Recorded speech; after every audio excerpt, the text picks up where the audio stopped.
summer of 1943. The transport ship creaked as it approached the American coast, its steel hull echoing with the restless movement of men crammed inside. Among them were Japanese prisoners of war who had fought fiercely across the Pacific Islands, convinced by their commanders that capture meant dishonor and certain death. For weeks at sea, they had whispered grim predictions: execution on the dock, starvation in the camps, or perhaps public humiliation to break their spirit. One of them, a young corporal from Kyushu, pressed his face to a crack in the wooden bulkhead as the harbor came into view. He expected to see gallows, firing squads, or angry crowds waiting to throw stones. Instead, what met his eyes was the shimmer of sunlight on the Hudson and the tall, unbroken silhouette of the Statue of Liberty. The torch glowed against the sky, and beyond it, the skyline of Manhattan blazed with light even in wartime. The prisoners disembarked slowly, guarded but not beaten. American soldiers flanked their path with rifles slung casually at their sides, not leveled in threat, but carried with a kind of routine indifference. No one shouted, no one jeered. The silence itself was unsettling. These men had marched through the bombed ruins of Shanghai and Manila, through cities darkened by war, and now they found themselves staring at streets that glowed defiantly. In Tokyo, a single candle in a window could bring arrest. Here, entire buildings blazed with electricity while the war raged across oceans. One prisoner muttered in disbelief that America looked more alive at war than Japan had looked in peace. When the prisoners were herded onto trains, they braced for cattle cars. Instead, they stepped into wooden coaches with benches, windows open to the summer air, and guards who spoke in plain tones rather than barking orders. The train clattered westward through New Jersey and Pennsylvania, its wheels singing on rails that seemed to stretch without end. The men pressed their foreheads to the glass and watched as freight trains thundered past, coal cars stretching further than the eye could follow. In Germany or Japan, fuel was rationed to the last drop, factories stalled for want of coal, and families scavenged in desperation. Yet here, in a single afternoon, the prisoners saw more locomotives and more cargo than their armies had supplied in months. One officer whispered, half to himself, that if America could move this much in a single day, then perhaps their empire had already lost. At a small town station, the train slowed. Children pointed at the uniforms behind the windows, but instead of fear or hatred, there was only curiosity. Women carried baskets filled with groceries, their faces rounded by food and comfort, absent in the enemy's homeland. The prisoners stared at shop windows stacked with fruit, shoes, cigarettes. They remembered lines of civilians in Tokyo queuing for hours to receive a few ounces of rice. Here, abundance spilled casually onto every street corner. By the time the train rolled deeper into the heartland, dread began to mingle with confusion. These men had prepared themselves for death, but what they saw was something far more disorienting. That night, in a camp in the flatlands of Iowa, they lay awake on bunks under bare bulbs, hearing not the screams of beaten men but faint music playing on a phonograph in the guards' quarters. Swing rhythms drifted through the summer air, mingling with the scent of farmland and the glow of electric light beyond the fences. A corporal wrote in his hidden diary, "We expected the bullet. Instead, they gave us beds, music, and light." The question clawed at every mind in the barracks: if this was how America treated its enemies, what did it give to its own soldiers? The answer was still to come, but already the first fracture had opened in the belief that Japan's struggle was one of equals. The cinematic image is clear: a prisoner staring at the glow of a distant town through barbed wire, the reflection of neon signs flickering in his eyes. In that moment, the war had not been lost in combat, but in the realization that across the ocean stood a nation whose abundance was beyond calculation. And soon, in the days ahead, the shock would not come from guns or bombs, But from the simple sight of food laid on tables in quantities the prisoners could scarcely imagine. They had barely slept the first night in Iowa, not because of beatings or hunger, but because their minds were haunted by the quiet strangeness of the place. Dawn broke with a chorus of birdsong and the sound of tractors on distant fields, not the shriek of air raid sirens. The prisoners rose at the call of the guards and were marched toward the mess hall, the hollow ache of hunger still etched into their bodies from years of scarcity. For men who had survived on handfuls of rice, on thin soups stretched with cabbage stems and spoiled fish. The memory of gnawing hunger was not just physical, it was part of their identity as soldiers of the Emperor. Hunger was discipline. Hunger was proof of sacrifice. They had been told that America, decadent and weak, would crumble because its soldiers could not endure hardship. Yet their first full day in captivity was about to tear that belief apart. As they entered the long wooden mess building, the scent struck them like a blow. Roasting meat, thick bread still steaming from ovens, the sweet tang of fresh milk, all so rich that some men paused on the threshold, as though stepping across the line might break some unspoken law of war. Then they saw the tables, wooden trays stacked high, plates filled before a single prisoner had even sat down. There was no rationing, no meager ladle to be fought over. Here, abundance had been laid out in advance, as though these enemies from across the Pacific deserved the same consideration as the guards who watched them. One prisoner would later write in his diary, "We had not seen such a sight in years. Even generals in Japan did not eat this way. They sat stiffly, hands trembling, as they reached for forks and spoons. For some, the act itself was strange. Chopsticks had always been their tool. And now cold metal clinked against the edge of plates. The first bite was almost unbearable, beef tender and juicy, not the stringy scraps of horse meat they remembered in garrisons back home. Loaves of bread with butter spread thick, something they had only heard about in stories. Bowls of apples, each one larger than a clenched fist, placed casually on the tables, as if fruit grew without end. The milk was cold, smooth, almost shocking in its richness. One man closed his eyes and drank deeply, tears welling, because the taste pulled him back to a childhood memory before the war, before scarcity had become life itself. The shock was not only in the flavor, but in the numbers. According to the quartermaster's schedule, each prisoner would receive a daily ration exceeding 3,000 calories, more than Japanese civilians at home could hope for in a week. By the summer of 1943, Japanese rations in the homeland had fallen below 1,500 calories for many families, with meat virtually vanished from their diets. Here, prisoners of war, defeated soldiers, ate more in a single meal than their wives and children in Tokyo, Osaka, or rural villages would see in days. Sergeant Nakamura, once a schoolteacher, whispered bitterly that his daughter had grown pale and thin back in Yokohama, yet here he was, eating beef like a king.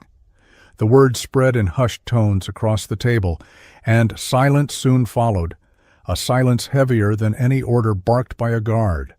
Later in the barracks, men tried to explain it away. Some claimed it was a trick, that Americans staged the meal to break their morale. Others clung to the thought that perhaps it was temporary, that soon they would be reduced to scraps and spoiled food. But the next morning brought the same trays, the same meat, the same milk. On the third day, it was no different. The pattern repeated until disbelief could no longer hold. What they were witnessing was not theater, it was normal. Normal for the enemy. Normal in a land whose resources seemed infinite. At night, lying awake, the men compared memories. They remembered eating snake meat in New Guinea, chewing on bark in the Philippines, stealing scraps of rice meant for pack mules. They recalled watching comrades collapse from malnutrition before ever seeing battle. Now, from their bunks, they could hear the distant whir of generators, the hum of refrigerators keeping meat and milk fresh through the night. They understood, slowly and painfully, that America's strength was not only in its weapons or its ships, but in its ability to feed men endlessly, without effort, without sacrifice. For the first time, whispers of doubt crept into their thoughts. One prisoner admitted quietly, "If they can give this to prisoners, what do they give their soldiers?" The question hung in the stale air of the barracks. No one answered because they all knew. Their army had been starving in jungles, rationed to death in caves, while across the ocean their captors wasted food without a thought. The bitterness was sharper than hunger, because it was the taste of truth. The second stage of shock had begun, not the shock of abundance itself, but the shock of realizing that everything they had believed about the enemy was a lie. The march to the mess hall became a daily ritual, but for the prisoners it never lost its strangeness. Each morning they filed through the gates, expecting perhaps the food to run out, expecting the Americans to reveal at last some hidden cruelty. Instead, every day the same scene unfolded, as if copied from a dream that had somehow crossed into reality. Wooden tables stretched the length of the hall, their surfaces already crowded with trays before the prisoners arrived. The guards stood at the doors, not shouting, not rushing them, simply waiting with a kind of casual patience that unsettled men who had lived under the constant whip of discipline. The smell filled the air before they even stepped inside. Roasted beef, warm bread, coffee so strong it seemed to drift like smoke above the cups. For men who had grown accustomed to hunger as a way of life, the sight was almost obscene. In New Guinea they had fought over a handful of moldy rice. In the Philippines they had boiled weeds to survive. Now they faced plates heaped with more than they could eat. One corporal remembered staring at a slice of meat so thick he could barely hold it with his fork. Back home, his family had not seen meat in years, and his younger brother had died of malnutrition. He wrote in his diary that evening, "The slice of beef before me today was larger than the weekly ration of my entire household in Kyoto. What cruelty it is to eat it while knowing they starve." The shock deepened as they learned the numbers. American records showed that each prisoner received roughly 3,200 calories a day, nearly double what many Japanese civilians were living on in 1943. The United States, even while fighting across two oceans, produced such quantities of food that it could spare surplus for enemy captives. The prisoners, who had been taught that America was a weak nation bloated with excess, suddenly saw that this excess was not weakness, but strength. It was a weapon more devastating than artillery, more crushing than bombs. At first, some men refused to eat. They sat stiffly at the tables, convinced that poison must lie hidden in the abundance. But hunger wore them down, and eventually they lifted forks and tasted the food. The first swallow of cold milk was like a revelation. The taste was rich, almost sweet, and some men coughed or even wept at the shock of it. A sergeant from Nagasaki, who had last tasted milk as a child, whispered to his companion that it was indecent, this ease, this plenty. Another man stared at the bread loaf before him, steam still curling from its crust, and muttered that his wife back home stood in lines for hours to buy a few ounces of flour. The humiliation lay not in captivity, but in the comparison.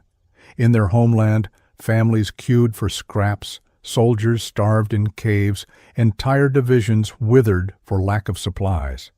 Here, even those branded as enemies were treated to more than generals received in Tokyo. One teacher turned soldier, sitting with his hands clenched around a fork, finally voiced what many were thinking. "One meal here would feed my daughters for 2 days. Tell me then, who is truly starving? Who is truly losing this war?" His words spread like cracks through stone, splitting certainties that propaganda had forged. The barracks at night grew heavy with cigarette smoke and silence. Men scribbled in notebooks, hiding their thoughts under mattresses, as though ashamed to admit the truth even to themselves. Some clung to denial, insisting that it was all a trick staged by the Americans for show. But the numbers were undeniable. They saw barrels of milk delivered each morning, crates of apples stacked carelessly in storerooms, loaves of bread baked daily in ovens that seemed never to rest. Numbers did not lie, and abundance could not be faked day after day. By the third week, the disbelief turned into a more dangerous emotion: despair. If America could feed its prisoners better than Japan could feed its soldiers, then what hope remained? The realization settled on them like a weight heavier than chains. They had come expecting execution. Instead, they found something far worse for their faith: proof that their empire was already defeated, not on the battlefield, but on the dining tables of America. The day came when a group of prisoners was assigned to labor near the storage facilities that supplied the camp kitchens. They marched in guarded silence across the yard, expecting perhaps to unload sacks of flour or crates of vegetables. What they found instead was a warehouse chilled by great machines, its doors opening with a blast of cold air that rolled out like winter itself. Inside, carcasses of beef hung in long rows, sides of cattle suspended from hooks, stretching as far as the eye could see. The metallic scent of frozen meat filled their noses, mingling with the sting of refrigeration. For men who had starved on scraps of dried fish and rice husks, the sight was like stumbling into another world.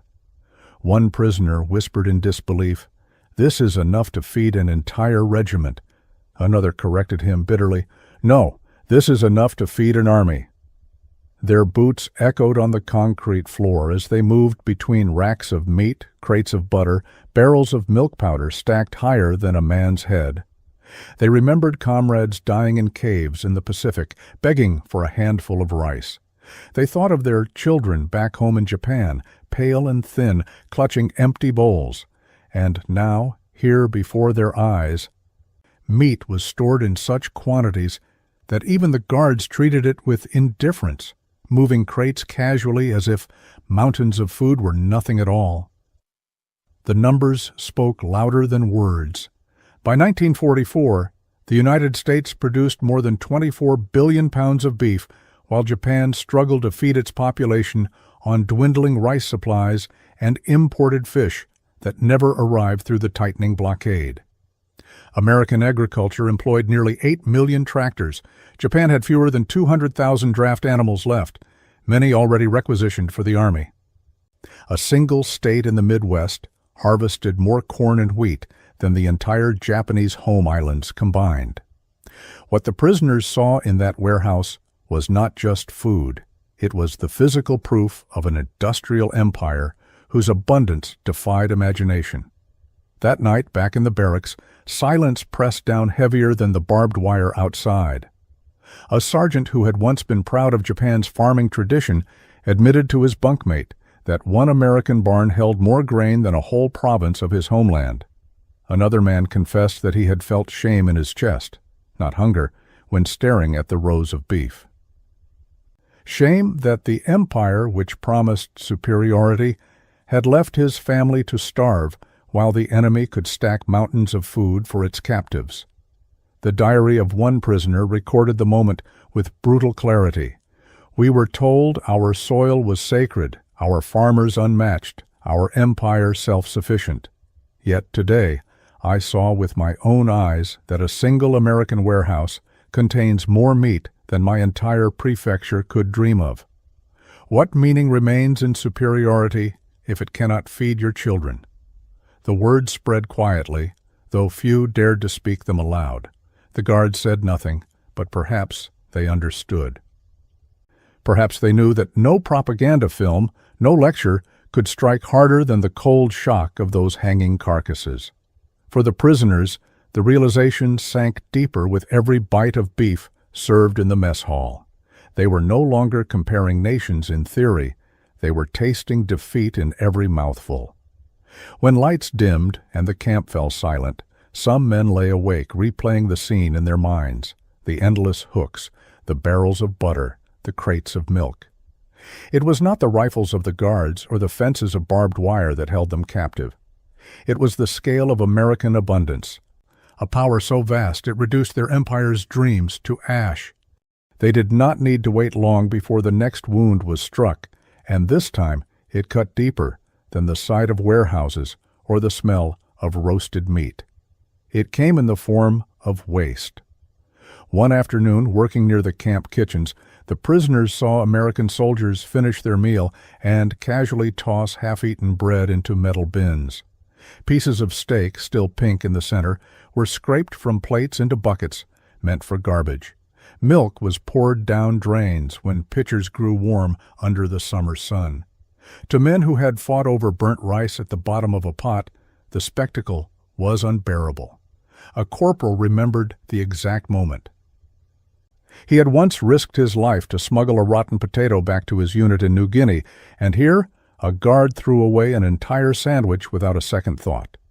The prisoner wrote later, "I felt my chest burn not with hunger, but with rage." We were told America was collapsing, that it was weak, indulgent, rotting from within.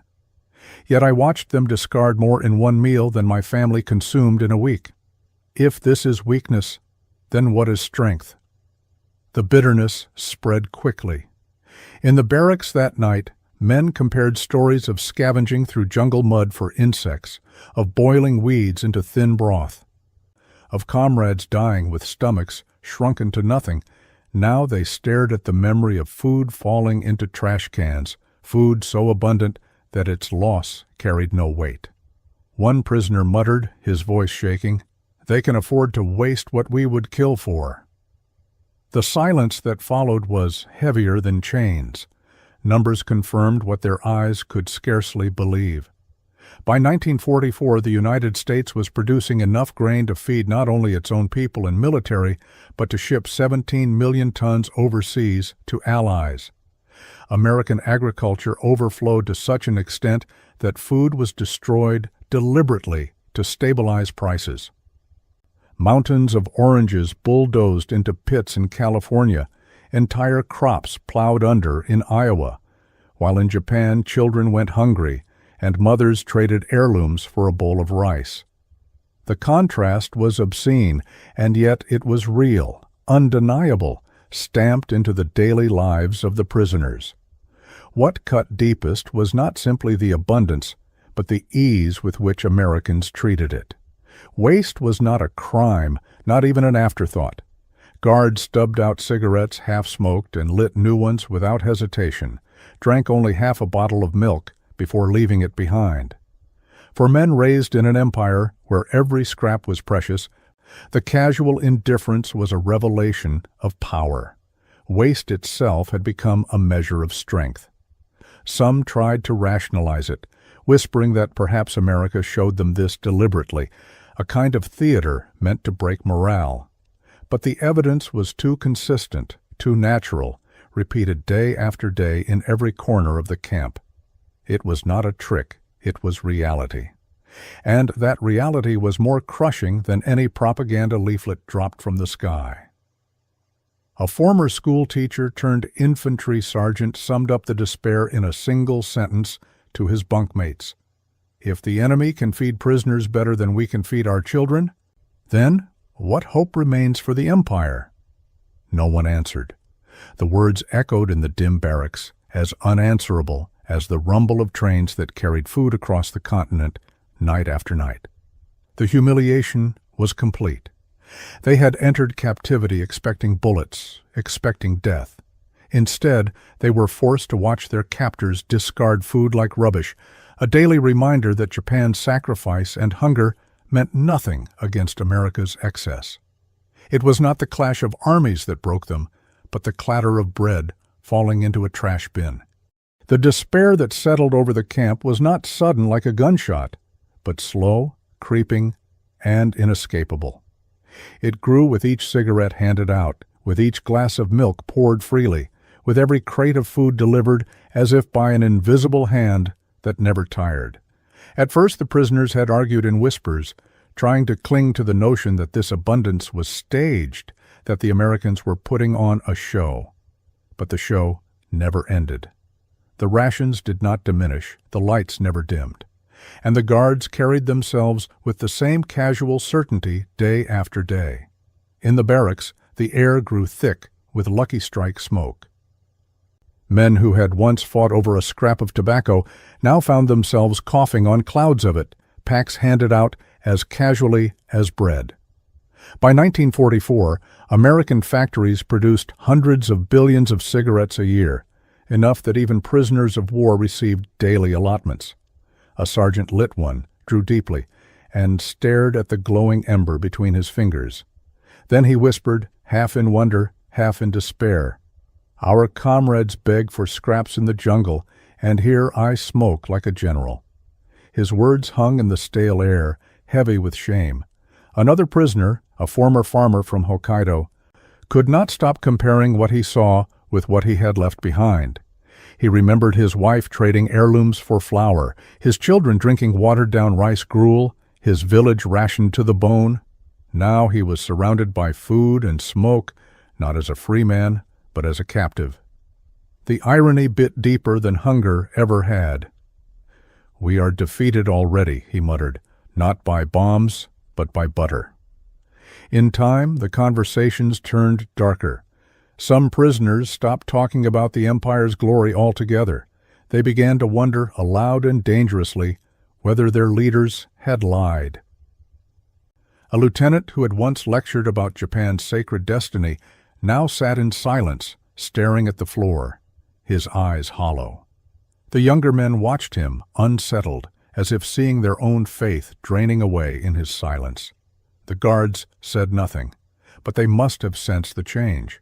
They patrolled with the same easy indifference, their confidence needing no display. That indifference itself was crushing. American soldiers did not boast of their power. They did not threaten or taunt. They simply lived in it, like fish in water, while the prisoners drowned in comparison. At night, the despair pressed hardest. Men lay on bunks, staring at ceilings lit by electric bulbs that never flickered. They could not stop recalling the blackout streets of Tokyo, the hunger in their families' faces, the promises of superiority that now tasted like ash. Diaries filled with words of bitterness, written in cramped script under blankets, confessions that could not be spoken aloud. "We are not fighting men of weakness," one prisoner wrote. "We are fighting giants who waste more than we can dream of." The realization spread through the camp like a contagion, the sound of swing music drifting from the guardhouse, the laughter of American workers they glimpsed beyond the fences, the steady arrival of supply trucks, all were reminders of an enemy too wealthy, too vast, too inexhaustible to be overcome. For the prisoners, despair was no longer an emotion. It had become a fact, a truth heavier than chains, binding them more securely than barbed wire ever could. It was in this suffocating silence that the first cracks of confession appeared. A sergeant with a scarred face, once proud and defiant, told his bunkmate in a hoarse whisper, "We did not lose in the jungles or on the seas. We lost here, in the kitchens and warehouses of America." No one dared argue. The truth had already sunk too deep. The shift from despair to a kind of bitter awakening came slowly, almost reluctantly, as if the prisoners feared to name aloud what their eyes could no longer deny. Each day brought more proof that abundance here was not staged, but ordinary, not spectacle, but reality. They marched past barns that overflowed with grain, past convoys of trucks piled high with supplies, past guardhouses where radios played music without interruption. It was not an empire strained to its limit, but a society that seemed to produce wealth as naturally as breathing. One prisoner, once a naval officer, confessed to his diary that he had expected captivity to strip him of dignity. Instead, it stripped him of illusions. They said America was weak, that its people were lazy, that its democracy was chaos. But here even prisoners eat better than our officers, and civilians live with more comfort than our generals. We were lied to. The empire fed us promises, but America feeds us bread. His words echoed the unspoken thoughts of hundreds of men who had begun to see their captivity less as punishment and more as revelation. The awakening came in sharp moments.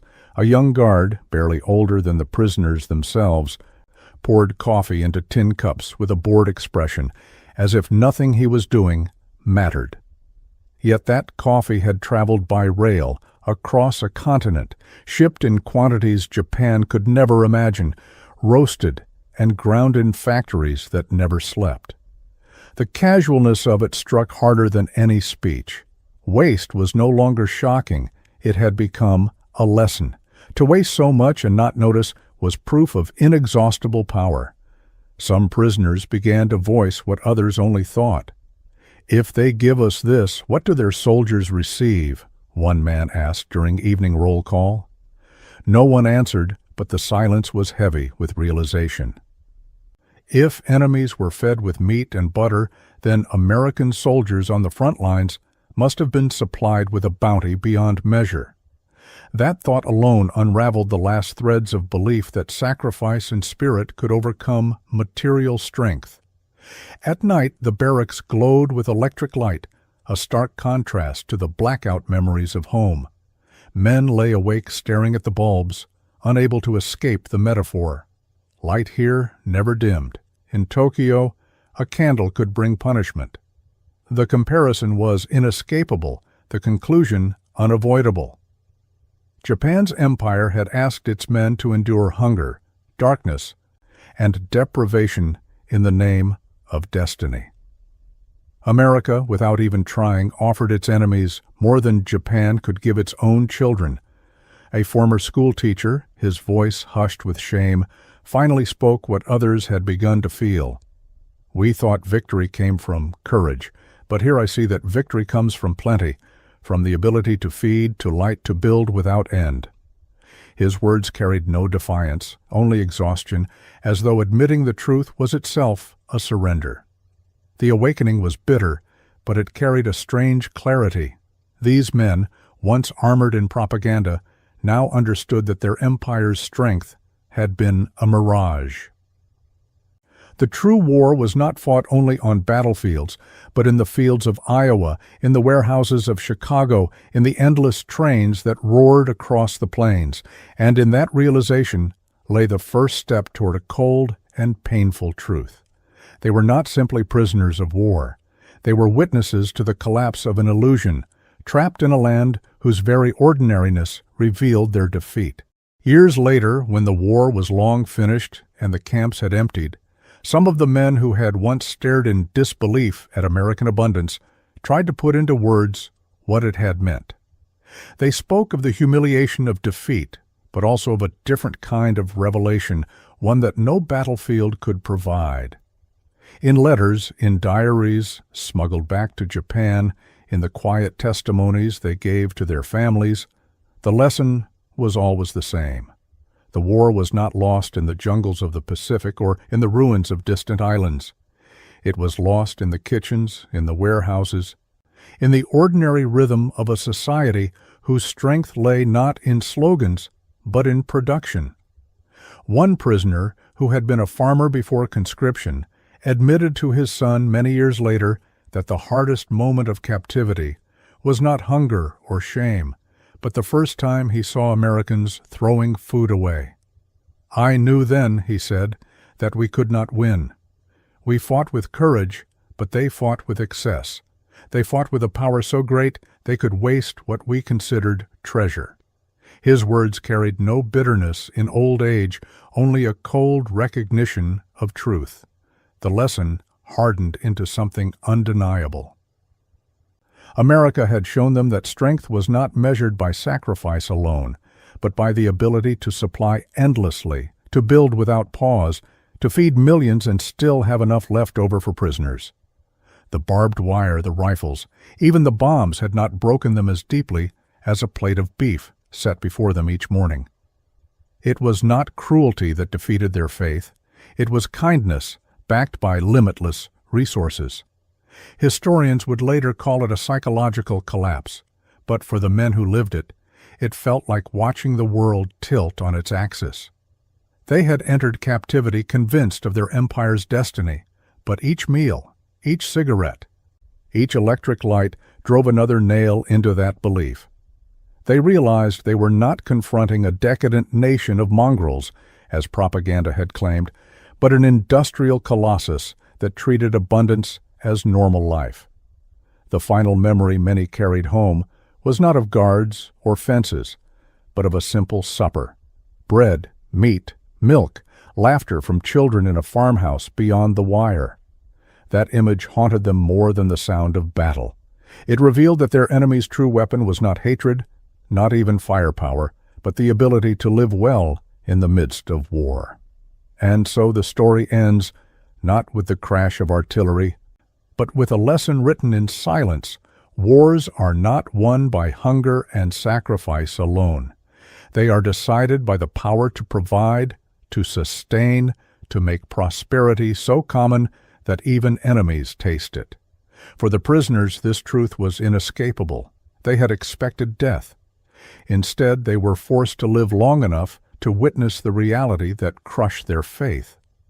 The voice of the survivor lingers, quiet, measured, almost cold. We thought the empire fed us honor, but America fed us bread, and that was the difference. That was why we lost.